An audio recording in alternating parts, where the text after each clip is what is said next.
So this is the second of the playlists that I promise you. Now, in the first playlist, we went over the responsibilities that are now state responsibility, the legal duties which are a basic requirement because of the evolution of the welfare state, and which Crisis attempting to attack those institutions have just revealed. So these next videos, like you can probably tell, I'm not aiming for major viewers on YouTube, probably 20-30 viewers, but actually these are very, very specifically aimed, and this playlist is aimed and addressed to John Hills and Mike Savage, who are the directors of the International Inequalities Institute at the LSE, who I both know very well and who are both very, very lovely, and I'm sure they're both surprised. Mike is a lot less surprised than John at seeing this video. But these videos are very much addressed to them, and they're me attempting to bridge a gap that is currently about to generate some really huge crisis.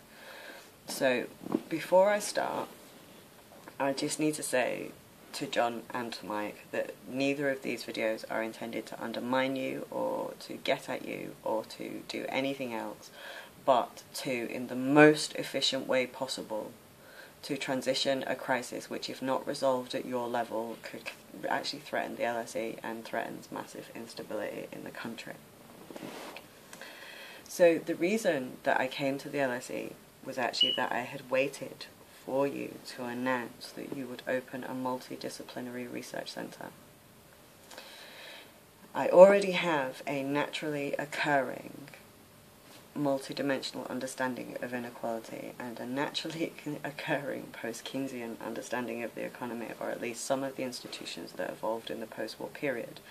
And the reason I have that is because I'm the product of a very new development, and that's looked after children. Now, you were not aware of the significance of this because the systems within which this developed, they kind of developed out of your outline, and you have no reason to be aware of the things that I'm about to tell you, because these are things that happened in institutions that evolved away from you. Now, intersectionality has been embedded firmly in our political economy for quite some time, and around looked after children we retain a permanent function who reflects on state failure, who reflects on power dynamics, who reflects on the evolution and function of institutions, and who reflects on whether we're meeting the rule of law in this area. That person also joins institutions when the parent in this situation can't or won't. This person takes on responsibility for managing the institutions which join together around children. And this is a permanent function that can't be abdicated, which you're about to find out, and it should consolidate along with our responsibilities to look after children over the next few years. Now, what the looked after children also means is there is a permanent tension between policy, which looks at the deserving and undeserving, and these children. These are the new bottom line of policy making. We ultimately end the possibility that you can base policy on whether you think the poor are deserving. Because the fact is, we're not the deserving, and our outcomes are shocking. I think about half of us end up in prison. I know I'm hitting 40 now and looking around, and I haven't escaped everything, even though above average cognitive abilities have kind of cushioned me a little bit. And what we force the state to do is to start to recognise what functions are now policy concern, because they used to be contained within the family unit. These responsibilities are not going to be abdicated. If you go through the first playlist I did, none of those shifts can be abdicated. They're what we're discussing when we discuss intersectionality. All intersectionality is, it comes from, and Nicola Lacey's critiques are the same, because it actually emerges from these systems. Intersectionality is the manifestation of what Hayek was talking about, the rule of law. Intersectionality is the systems and theory basis where we learn to do what Hayek said, if you don't do, you will harm people. And with intersectionality, we learned it. But it did not permeate at your level, and you don't know what intersectionality is yet, I don't think, because it's all been muddied by elite social closure. And my worry is that we're going through a crisis at the moment that you can't see. And within that crisis, there has to be a transition for what I understand now has to consolidate itself as knowledge at an elite level. But what that's going to do is going to end the days where somebody could identify as speaking for the poor. So it's going to mean an incredibly difficult transition, especially at an institution where you have been defined by certain things. Because in order for you to get through this crisis and discover kind of an age of empiricism and rediscover how these systems work, you're first going to have to be brought face to face with the fact that you don't know. Now, the distance between our perspectives is largely a consequence of natural institutional evolution and not malice on anybody's part. John, the distance between our perspectives, which was often a huge problem, created huge barriers in academic supervision for both you and me, but I think we both know over that. The distance between our perspectives is going to correct through institutional crisis over the next 3 or 4 years. And I've known this for quite a while, just purely by fluke, because I'm an actual product of these systems.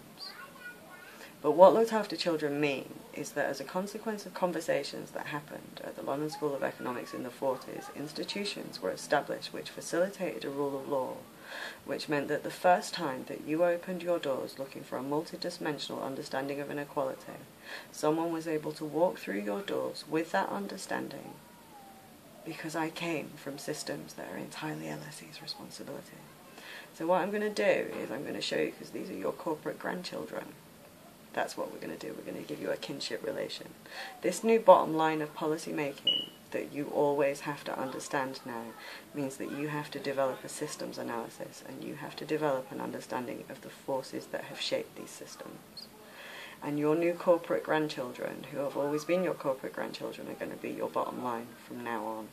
The LSE has a responsibility to those children, because those children are legally protected because the LSE had such power in the 20th century. And that's something for the LSE to be really proud of.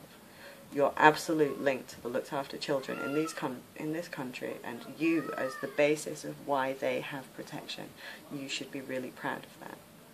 But the thing that you have to be less proud of is that because the belief system that has formed the basis of the LSE's business model has not been aware of the evolution of these systems, because you have continued to develop in one way while these systems have developed in another, what's now become clear is that Hayek was correct, and if you cannot see the evolving rule of law, you will ride roughshod over it. And what's just happened to looked after children and to single parents, and this is linked to women like me under austerity, was that the rule of law was rolled back for them. Now, it's only temporary, and it could never be done without generating instability, but here we are. And the next 5 years are a very important crisis for the LSE, and knowing this will make those crises much easier to navigate, even though I do have to say some unpalatable things in the videos that are coming up.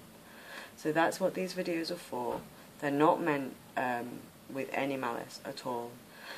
I live on the intersection where I have known for quite a number of years that this was occurring, because I just happened to embody those tensions. And I knew that when I arrived at the LSE, you probably wouldn't be aware of this, that you wouldn't be aware of this 2-3 years down the line. I wouldn't expect you to. I'm not expecting you to change your research agenda on the basis of a YouTube video, but I'm explaining to you that me walking through the LSE's doors when you asked for a multidimensional understanding of inequality was the completion of a cycle in of itself. And throughout these videos, I'm going to give you a multidimensional understanding of inequality, and I'm going to give you some tools to navigate the crisis that you now face.